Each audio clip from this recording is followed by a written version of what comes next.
Hello बच्चों, let's see this question. This question says the mass of 27 CO57 is 56.93 U and 26 Fe57 is 56.935399 U are given.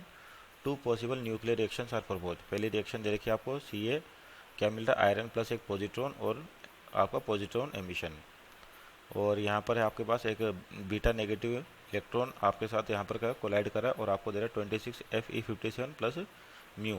Mu का मतलब आपके पास क्या है, आप एनर्जी और फ्रिक्वेंसी, और इसको क्या रखा है के शेल कैप्चर, और ये है आपके पास पॉजिट्रॉन एमिशन। तो आपको बताना कि दोनों में से कौन सी रिएक्शन पॉसिबल है कि नहीं है। तो यहाँ पर सबसे पहले तो बात करते हैं आपके पास की कॉन्सेप्ट की। तो आपका जो की कॉन्सेप्ट होगा बेसिकली कि जो आपके हैवी न्यूक्लियस हैं वो स्टेबिलिटी को अचीव करने के लिए क्या करते हैं, डिसइंटीग्रेट होते हैं, एनर्जी पार्टिकल्स एमिट करते हैं। तो यहाँ पर आपका जो मेन कॉन्सेप्ट है बीटा एमिशन का, एक तो बीटा एमिशन और दूसरा है कि के कैप्चर। के कैप्चर तो यहाँ समझते हैं, पहले तो जो न्यूक्लियर रिएक्शन दे रही है उसकी बात करते हैं कि आपके पास जो पहली रिएक्शन है 27 CO57, ये आपको दे रही है 26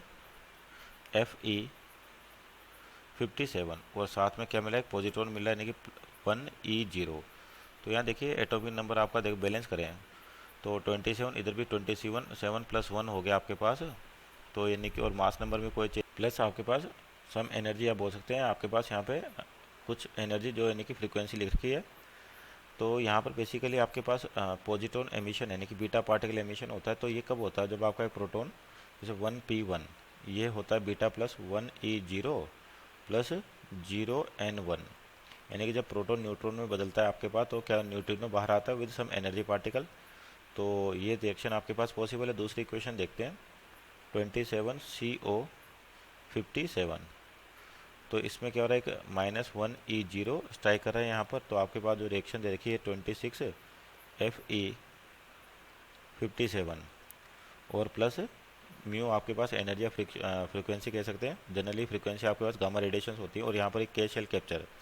तो के शेल कैप्चर क्या होता है, जैसे हैवी न्यूक्लियस होता है आपके पास, तो हैवी न्यूक्लियस का जो आपके पास सेंटर चार्ज होगा Ze ये ज़्यादा होता है, तो आसपास के जो यहाँ पर पास के इलेक्ट्रॉन्स हैं यानी कि शेल के इलेक्ट्रॉन है, तो क्या करता है न्यूक्लियस इनको अपनी ओर कैप्चर कर लेता है, और पहली शेल क्या कहलाती है, के शेल कहलाती है, इसलिए क्या बोलते हैं अपन, के कैप्चर। यानी कि यहाँ से क्या होगा, न्यूक्लियस इस इलेक्ट्रॉन को कैप्चर कर लेगा, तो यहाँ पर वॉइड खाली हो जाएंगे आपके पास, तो हाई एनर्जी लेवल से यहाँ पर इलेक्ट्रॉन जंप कर सकते हैं।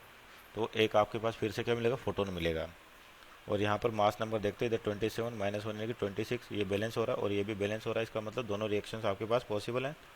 तो मीन्स यहाँ पर देखते हो option number 1 possible but 2 not possible, तो कैंसिल आउट हो गया। और यहाँ पर क्या हो रहा है, 1 is not possible but 2 is possible, ये भी कैंसिल आउट हो गया। 1 is possible as well 2 is possible, means option number C is our right answer. और डी देखो 1 इज़ नॉट पॉसिबल, तो ये भी गलत हो गया, means option number C that is 1 is possible as well 2 is also possible. Hope you understood well, best of